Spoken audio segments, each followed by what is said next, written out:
George Storm, welcome to the Predictable B2B Success podcast. Great to have you on.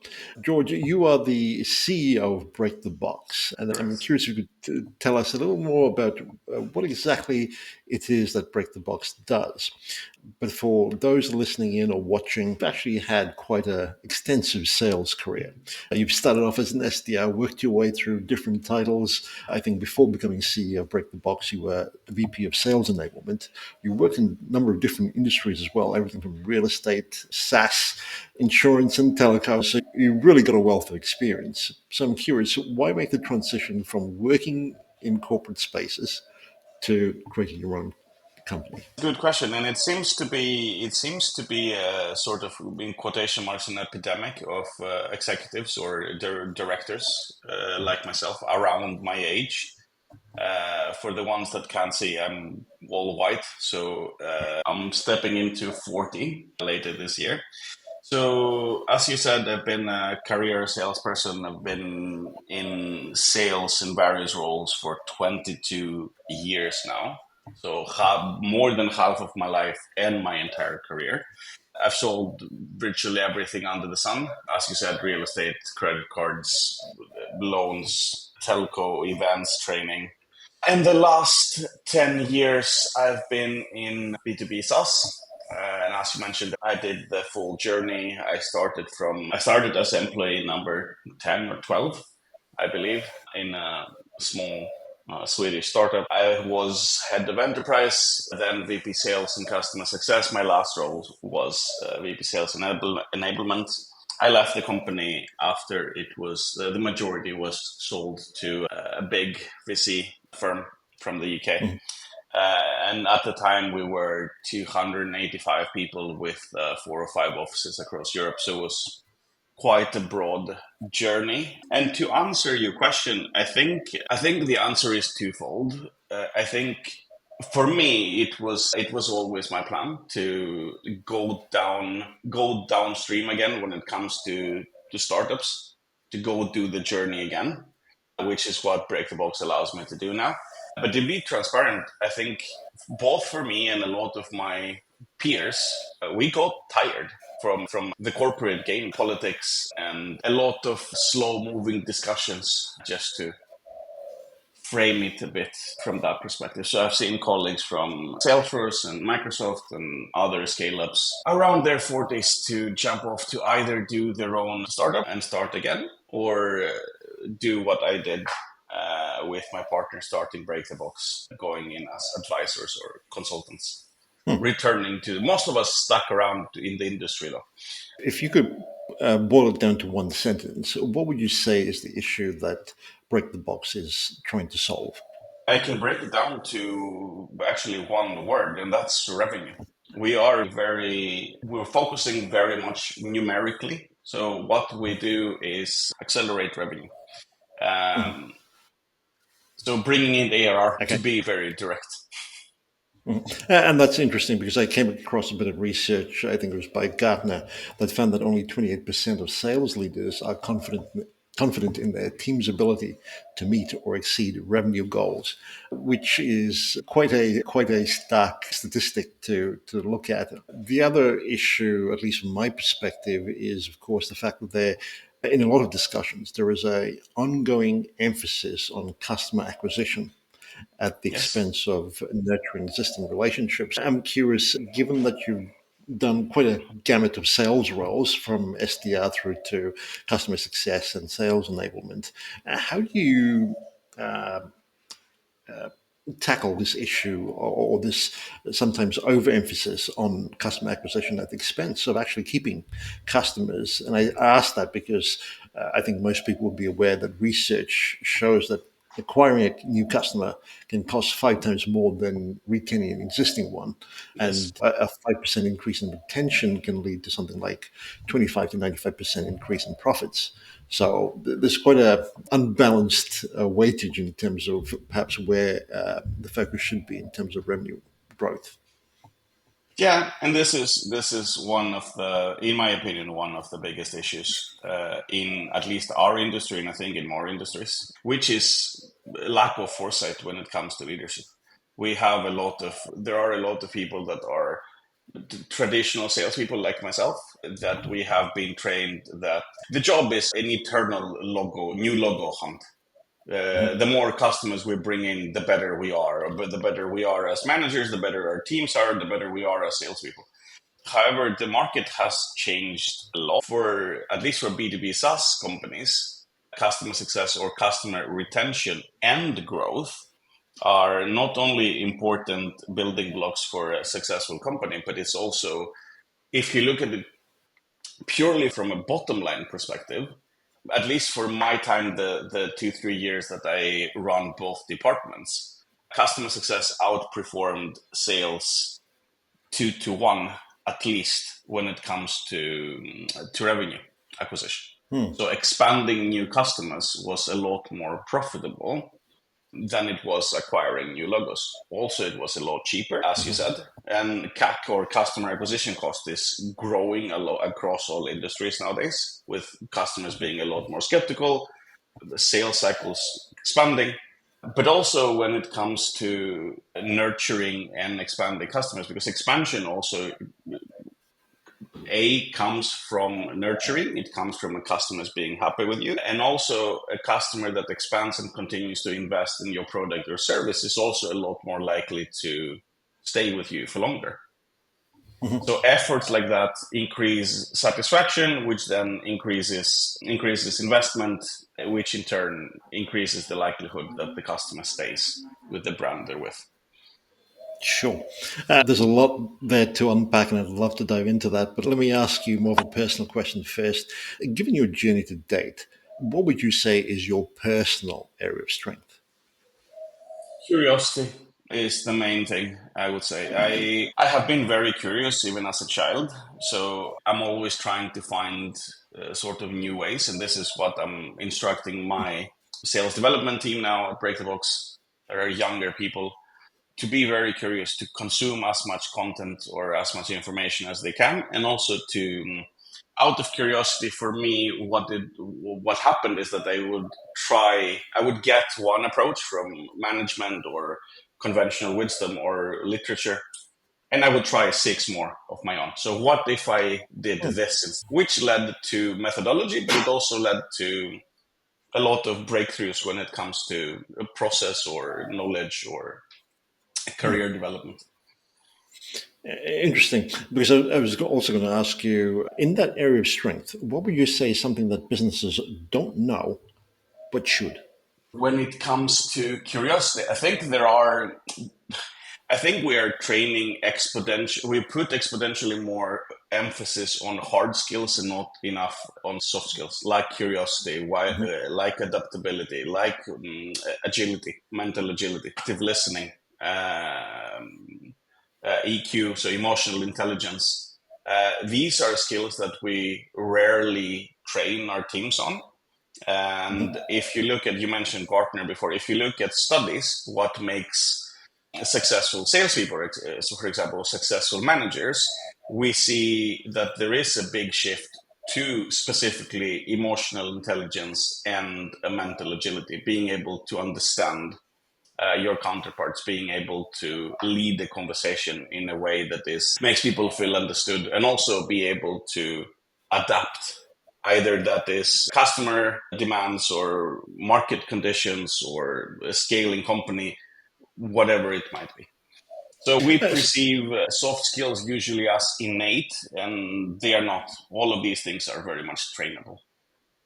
Yeah, that's a great point you make there.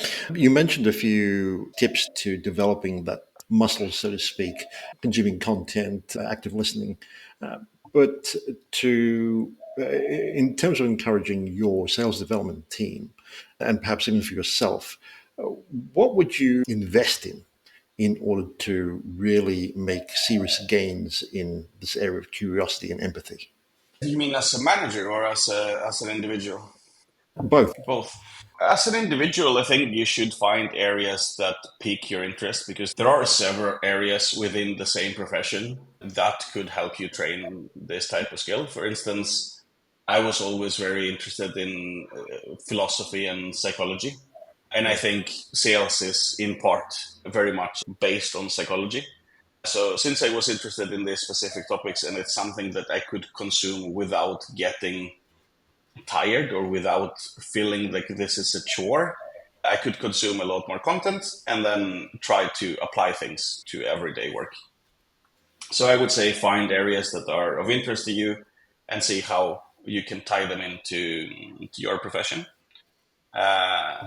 And try to block time every week, at least 2 hours, where you try to either learn a new skill or gain more information. Either that is about your industry or Hmm. your profession or the customers you're addressing, whatever it might be. Because once you develop a habit like that, it's like going to the gym, right? It's once you develop a habit, you start seeing results, and then it continues in a cycle like that. For managers, I think one of the best things that worked for me as a manager was that I we had study circles in my team. Hmm. First of all, we invested in, so we consumed a lot of commercial or sales literature. So we read a lot of books together, which we then had sessions to discuss as an example. And not only specifically on the job, but also on adjacent topics. So time management or psychology or negotiation technique.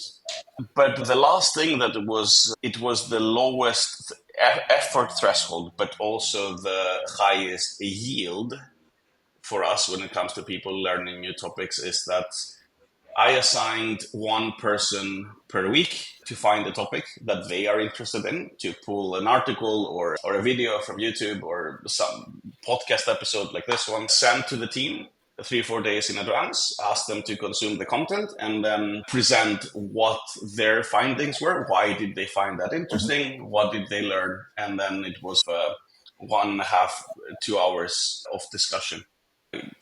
looking at new insights. And that worked well both for gaining knowledge and for bringing the team a bit closer together when it comes to discussions that are not only strictly related to work, right?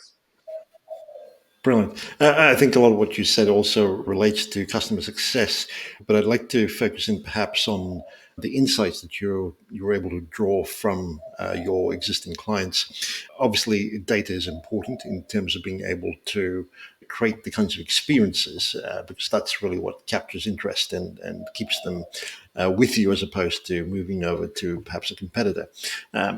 Having said, and there is a lot of discussion around this idea of being data driven, which I would agree with. But would you say that at this point in time, being data driven is more table stakes, and that really there is a place for creativity and imagination based on data, of course, in order to create these kinds of experiences that make customers sit up straight and go, "This is Yeah. interesting." So, could you expand on that from your Yeah, experience? 100%. And I think there is not a misconception, but there is an idea that data only means numbers, only means user numbers, only means revenue growth, only means data is also industry insights, as an example, where having a customer in the automotive industry, as an example. Data is how they use your product or how the revenue develops, and data is also information about how their industry develops. Talking for me as a person who were dealing with customer success, I worked with banking as an example for the last 3 years, so big banks across Europe. And one of the things that we talked about in the QBRs, quarterly business reviews, that is, industry trends when it comes to technology, when it comes to regulation, when it comes to um, new structures or new ideas coming from the industry, what X company did, what did they use, how did they develop based on that. So we took a role more of an advisor to our customers rather than providing them with numbers on a presentation. That is part of it, yes, and it is great to be data driven. But I've seen a lot of companies that are purely data driven we're losing the human element altogether. We forget that the person that we're presenting to has their own career goals, they have their own aspirations. And what I remember talking about to my customer success team at the time is that look, you guys are in this, we're working within these industries for 3, 4, 5 years. We are getting invited to speak on stage, to do keynotes, or in shows like this to share insight. We should position exactly like that for our customers too. You guys should gather industry knowledge in a way where your customers will be excited to sit down with you, because they will learn things that they can go in and apply to their work the next day. So raising yourself to a level of competence that actually provides value to your customers, not only on a product or a service level, but also from a thought leadership perspective. That's an interesting point you make there. Could you give us perhaps an example or two in order to help us Yeah, wrap our minds around this concept of bringing value? Because it's a term that's thrown around 100%. around a lot, along with thought leadership. But what actually makes the difference? I love this. No, this is great, and I hate platitudes. But so I can give you an example. So I worked with electronic signatures, for instance, in my previous role. So what we dealt with was contract law, as an example, and we dealt with data protection, because both of these things were relevant and adjacent to what we sold, and also to our customer business. So as an example, when GDPR rolled out here in Europe, the data protection directive, what we did in most QBRs, we had a segment where or not, rather, let me correct this, not when it rolled out, when it was about to roll out. What we did as a segment of the QBRs was to inform what is coming, how will it impact the business, and be proactive on how they can use the tool set that we provided to drive compliance dialogues, or to drive their compliance projects internally. So it's something that we're not expected to provide, but since we are looking at the partnership, an actual partnership, not in name only, because everybody says, yeah, we don't have customers, we're long-term partners, blah blah blah, to provide extra, I don't, in lack of a better word, extra value in these dialogues, or extra data points, in lack of a better word, to these discussions. Okay, you're essentially taking issues that in the news will affect businesses and making them more relevant, and helping them solve for these issues via perhaps the solutions that you advocate for. That makes a lot of sense. In perhaps more red ocean type environments, and I'm thinking of perhaps web design, for example, recommend for companies to achieve that level of thought leadership and stand out from the noise, so to speak. Yeah, I think all industries, and I'm not sure, maybe I should start by asking you, what do you mean with the red ocean example? Do you mean for more competitive industries, or more commoditized products, right? As well, Um, yeah. So telco, website design, etc. Yeah. So for website design, again, and this is where mentality or curiosity comes in, right? So every objective has another objective behind it. Every why has one or two or three more whys behind it, right? So you might be a web designer, but the website serves a purpose. So a website serves usually as a lead magnet, or as a lead conversion, or a brand awareness tool, right? So looking at trends, for instance, on how SEO works, or what type of text, or what type of messaging from a marketing perspective attracts more customers. Although that is not really your job, because you're designing web pages technically. But as a company, if you're providing consultancy, or if you're providing web designers to an organization as an external provider, then when you talk to at least your bigger customers, talking about industry trends in marketing would set you apart from people that are operating essentially like outsourcing manual labor. Yes, you can build a website, or it can look pretty, or you can do it in less time with less money. But the added value in that perspective is also addressing why your services are used. What are they trying to achieve? And then try to inject data points or thought leadership to the bigger picture, other than what you do. You used a term that caught my attention, lead magnets. Now, I'm curious, would something like this, what we're doing, a podcast episode, be considered as a lead magnet in your opinion? Yes and no, or it could be, absolutely, but it could be in the grand scheme of things. It could be from a perspective that you share knowledge and then you position yourself as a thought leader, or you position yourself, depending on what you want your personal brand to be, you position yourself as somebody that wants to share knowledge or wants to have discussions. Mhm. And if you are knowledgeable, but primarily if you are personable or relatable, or if people like you, then it's quite likely that they will want to do business with you to an extent.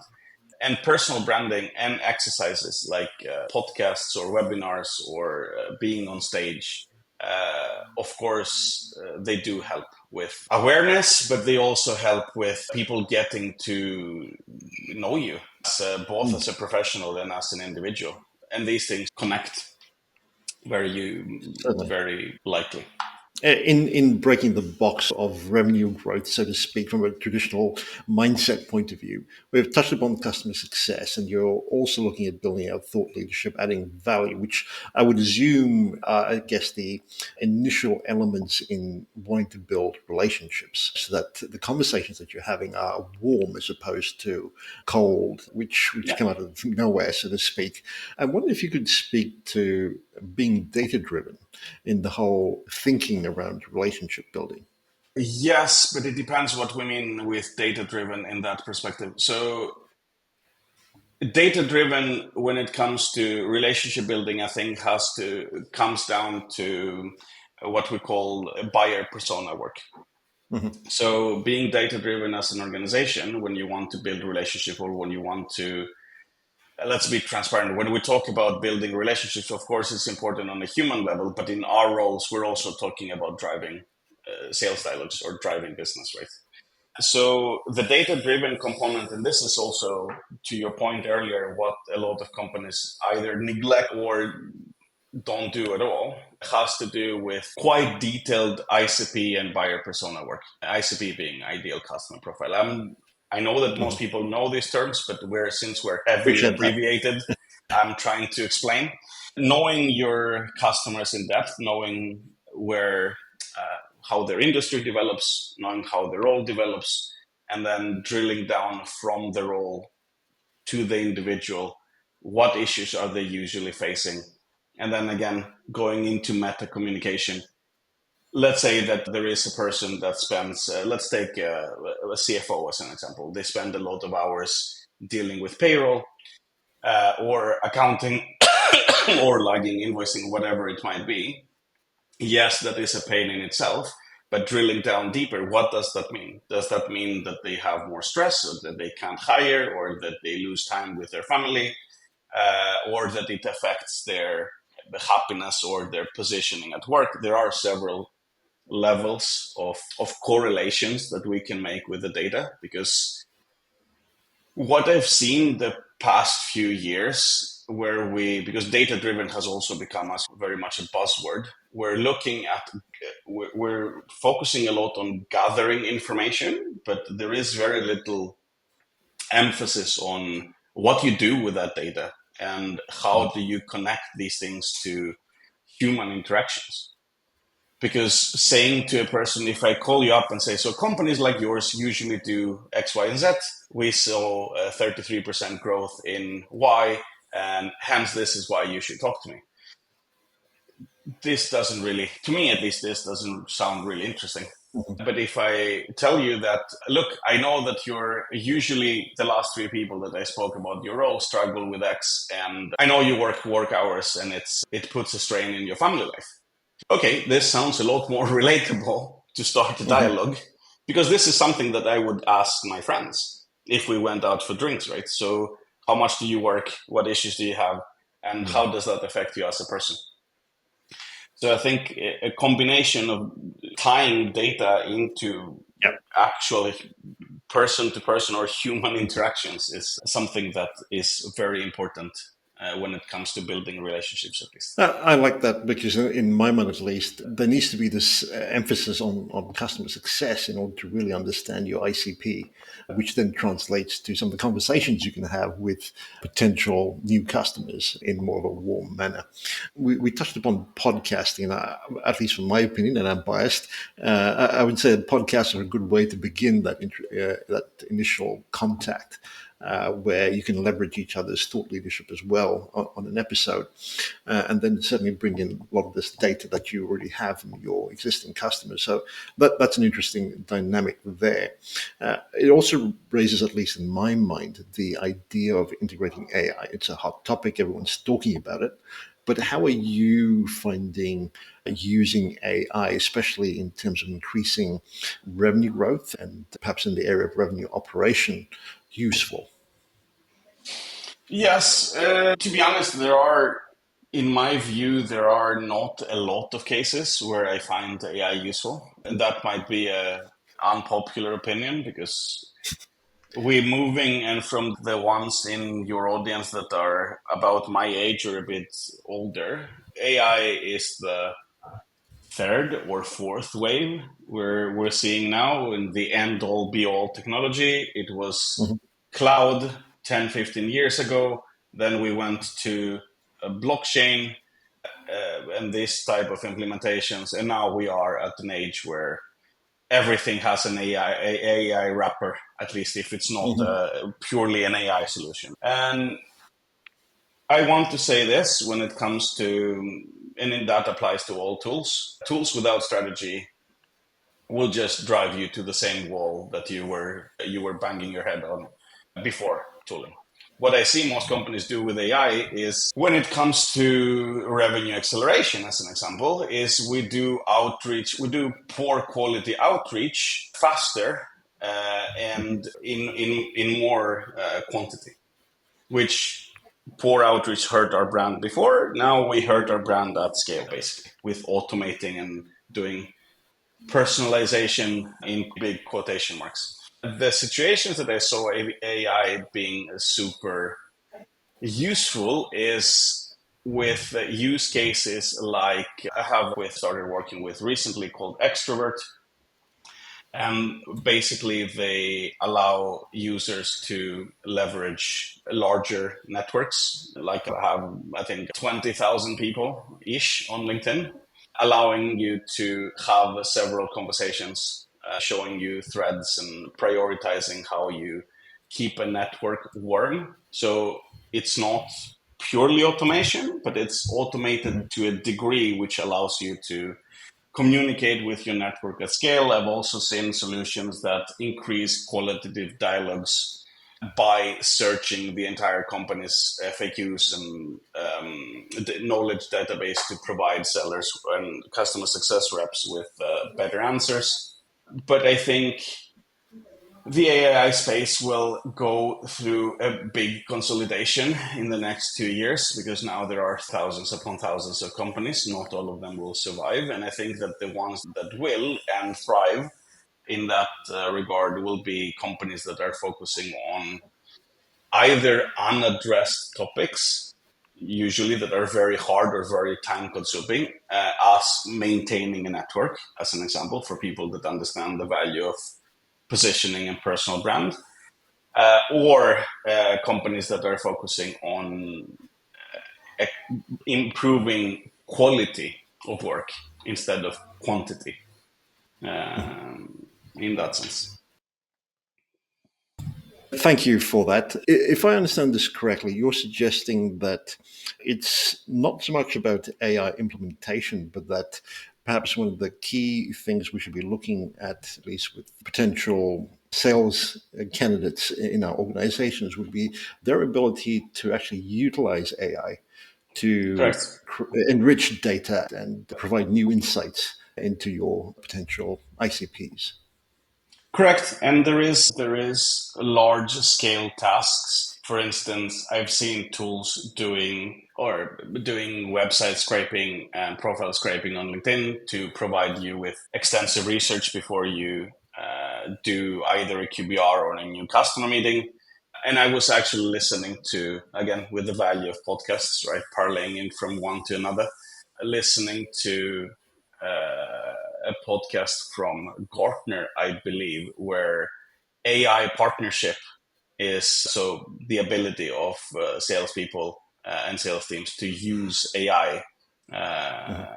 So prompt engineering, as an example, being able to utilize the technology a bit more above the sort of the base level Mhm. will be one of the skills that already separates the top 1.5% of salespeople, and that paired with emotional intelligence and mental agility leads to the average person on that percentile outperforming their peers by 4 to 6 times in comparison. So there is quite a stark difference already, and as the Mhm. technology progresses, I think it's that percentage will increase, or that gap will increase a lot. Mhm. When it comes to having more of an authentic and perhaps a conversational sales approach, AI can certainly be useful. A lot of companies, of course, have sales tech stacks as well to automate some of the communication that they send out. How do you, or is there a framework, or perhaps a principle that you, or a set of principles that you use to ensure that our communication is still authentic and human, as opposed to just being an automated spiel? Yes, there are several things to mention there. So there is, first of all, there is fundamental principles when it comes to communication. I remember a lot of my teams, especially people that do outreach, ask me, or customers of mine now, does that sound too salesy? How does that wording sound? And what about the tonality? Things like that. And my rule of thumb all my career has been, is this language that I would use in any other context? Any other context. So if I call you and ask you, so I'm visiting the town, do you want to grab a drink? I would never send you a text saying, so I would propose, hi, I'm George. I'm proposing that we go out for beers. The last company I was with, or the last group of friends I was with, reported 33% increase in happiness while going for beers with me. And here is my references. You can talk to Bob and Sarah to tell you how good of a drinking buddy I am.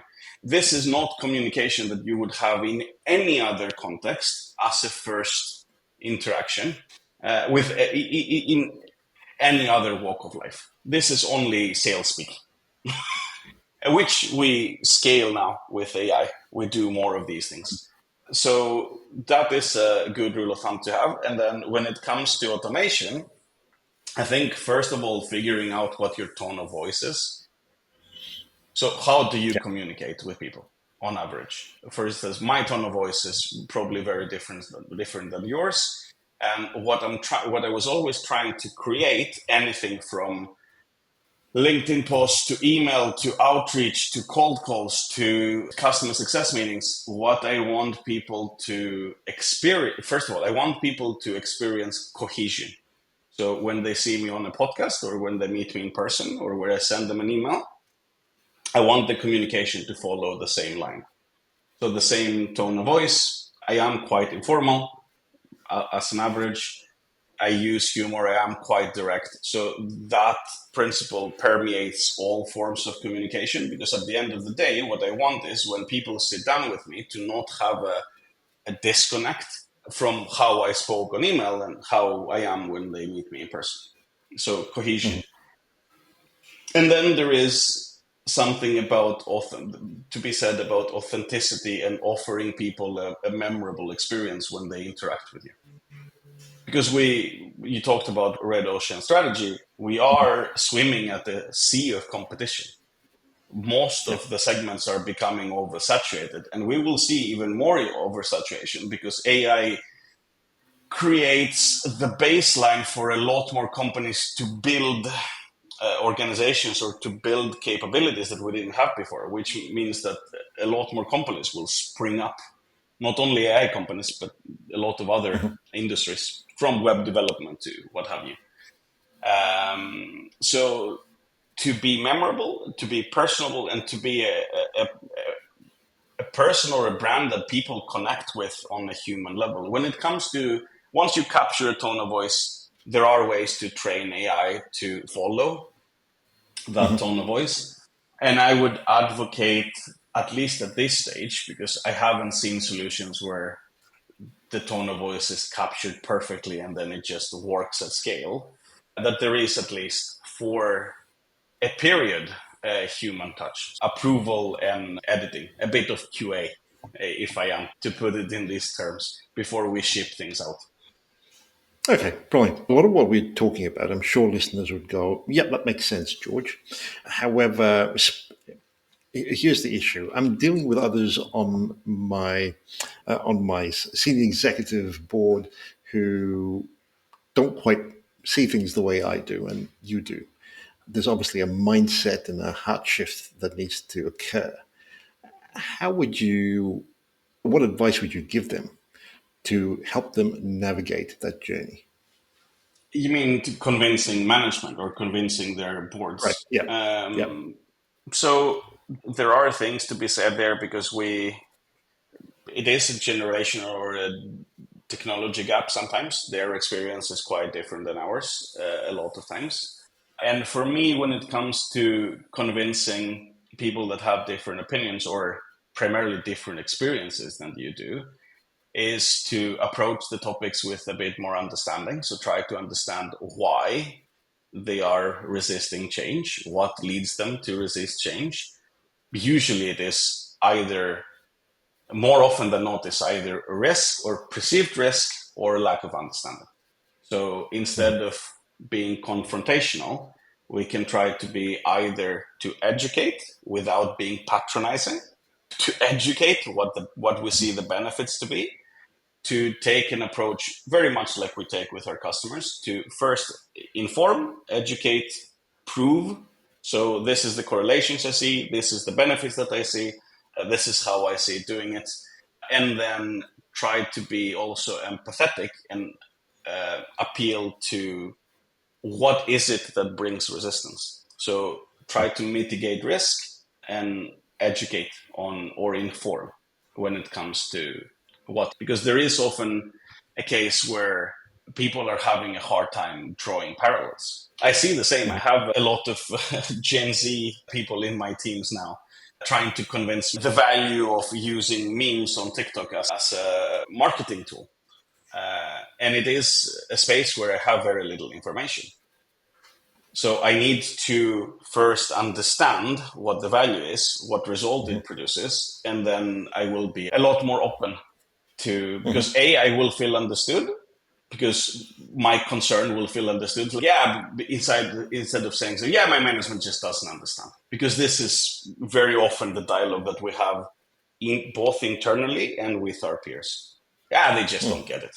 But it's your job to make them get it if you want to convince somebody. It's not Mhm. theirs. Or from a management perspective, it should be. But if your interest is to convince someone, the burden of proof is on you. That's interesting. So bringing that mindset into where to focus in terms of revenue growth, how would you break it down? Because there's obviously a huge focus on numbers in most organizations. How would you break it down to suggest to them that perhaps there is more to be gained by investing in customer success and retention as opposed to new customer acquisition? I okay. I would say that the first thing to do is to look at data.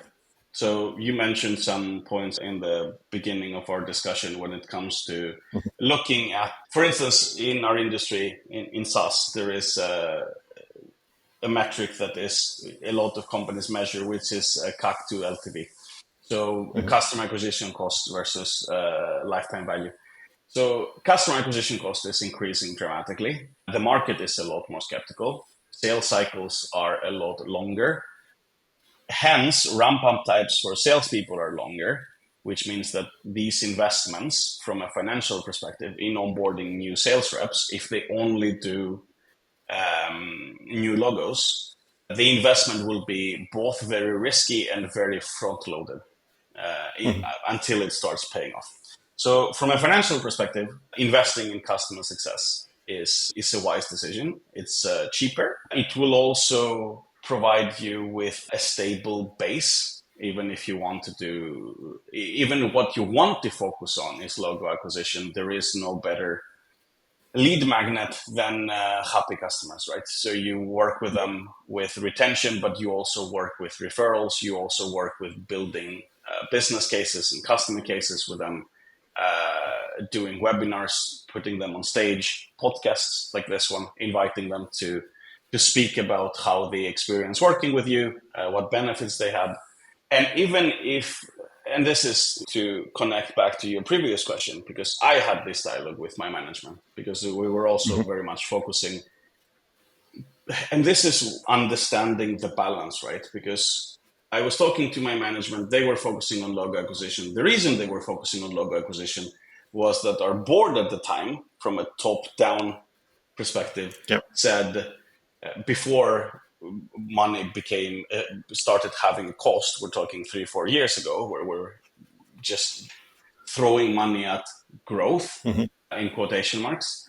uh, the only metric that we went on was covering more of the market. So new logos, it doesn't matter if people Mm. churn, just cover more of the market to make a more attractive either investment case or to make it more attractive to sell the company, right? So convincing the management at the time that it is, yes, we should work on logo acquisition, but we also need to take control of our NRR, so net retention rates, because otherwise, yes, we will acquire a lot of logos, but we will run out of runway. If we Mhm. don't keep renewing, if we don't keep expanding, we need a good springboard to even finance the logo acquisition. So having dialogues like that, what the actual benefit is, and there are a lot short-term benefits when it comes to working with customer success. For most companies, there is again an untapped resource when it comes to revenue generation too. As I said before, if you want to look at purely at the numbers, customer success can outperform sales in many occasions, and the sales cycles are also a lot shorter. Mhm. And I see a lot of organizations having a very fleshed out sales strategy. And when you ask about what is your expansion strategy, or what is your customer retention strategy, what is the customer success strategy, it's like either there is none or it is quite rudimentary, or our understanding of the segment, because I need to be understanding to a degree too. Customer success is a quite new term in the Mhm. industry. It is also convoluted. What does it really mean?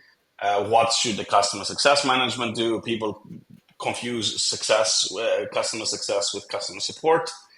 Um, so building success and retention into your revenue strategy is both very short-term profitable, but also will give you a lot more stable foundation as a revenue department or as an organization to move forward. Interesting point there. I would think that any customer success executive, whether it be a manager or director or something of that nature, would have in place customer health scores or metrics to measure how each customer is tracking. Would you say that for salespeople, it would help, especially from a sales enablement point of view, to have a similar health score to ensure that you, for the most part, you're able to actually take people on a journey that makes sense to them, is allows for engagement until, of course, at such a time as they're ready to make a purchase. Absolutely. And there is such a thing as a prospect health score when it comes to touch points, when it comes to how much data have you provided, when it comes to buyer intent in Mhm. certain points of the process. Because if you talk to any CRO today, one of the biggest problems, or chief revenue officer, whoever is Mhm. responsible on a C level for revenue acquisition, The biggest issue we're having is pipeline quality. We're running a lot of dialogues, and since we're measuring our people on pipeline creation, there is very often a case where 70% of the pipeline is either completely dead or has a very low health score, which leads to forecast accuracy being at 33, 35, 37% usually. So we say that we're going to close 10 deals, we end up closing three and a half in the month that they are forecasted to close. And this is, to your point, this has very much to do with health score. Yeah. Anything from number of touch points to objection handling. I don't really like the term, but like answering a lot of questions for the customer or nurturing. There are a lot of points that you can measure there, but absolutely. So, George, we've covered a fair bit of ground, but with this idea of unpacking and helping companies grow their revenue, would you say that there's perhaps an aspect or two that you find doesn't get much airtime? If so, what would they be? I would say that leveraging soft skills is quite important. Authenticity and personal brand are usually very under addressed. There is an example to be made from my career. For instance, I have always advocated for pull rather than push motion.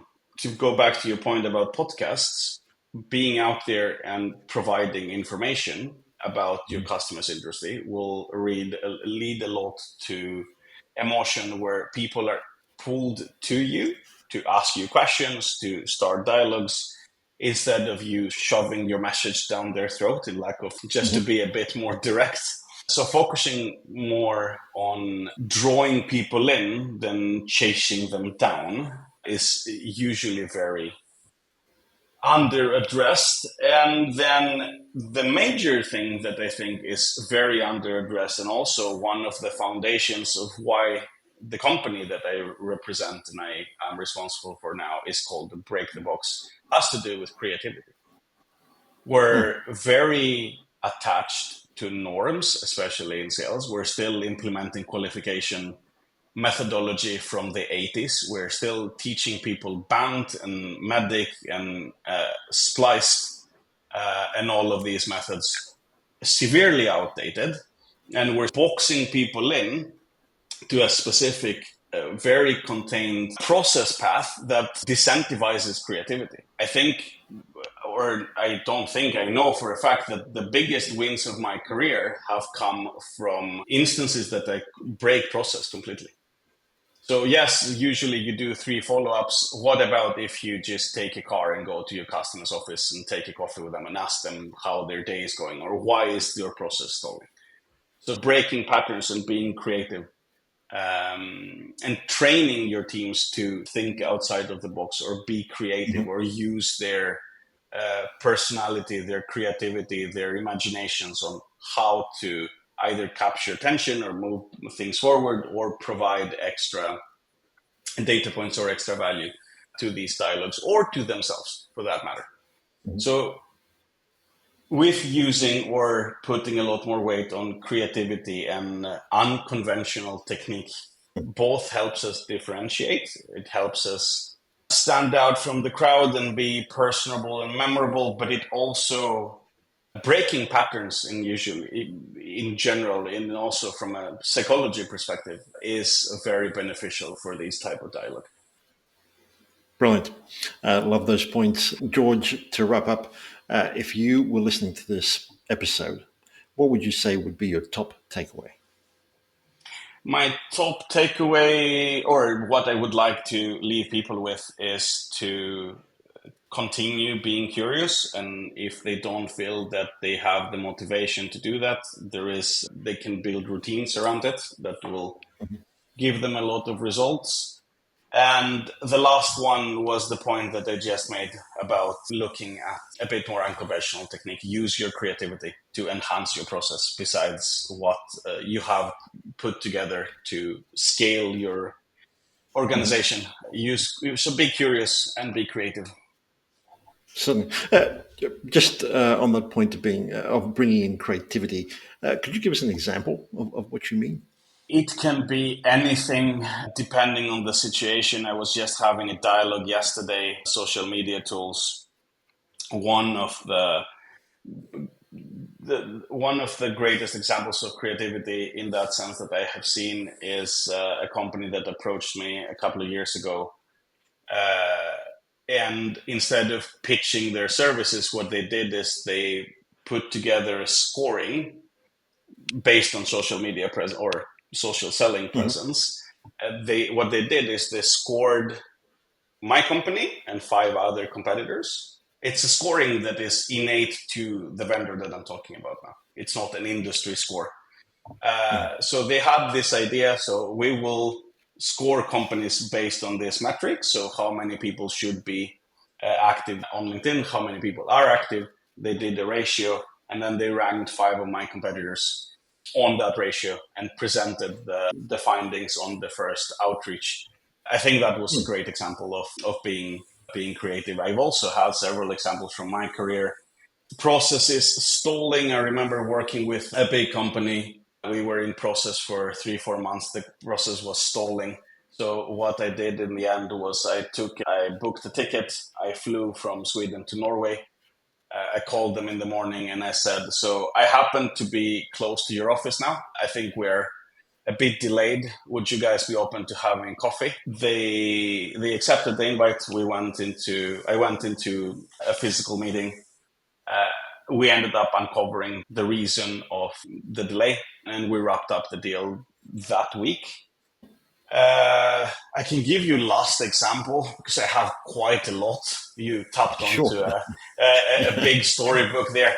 I remember sitting at the birthday party with my youngest daughter on a Sunday, and the kids were playing amongst themselves. She was, I think, 2, 3 at the time. I didn't know a lot of the parents, so I got bored.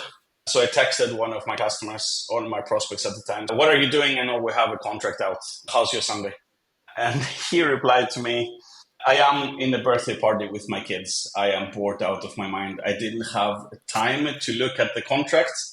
I will do that now. Do you have a couple of minutes to reply to my texts? So I replied to 2 questions. We closed the contract on a Sunday.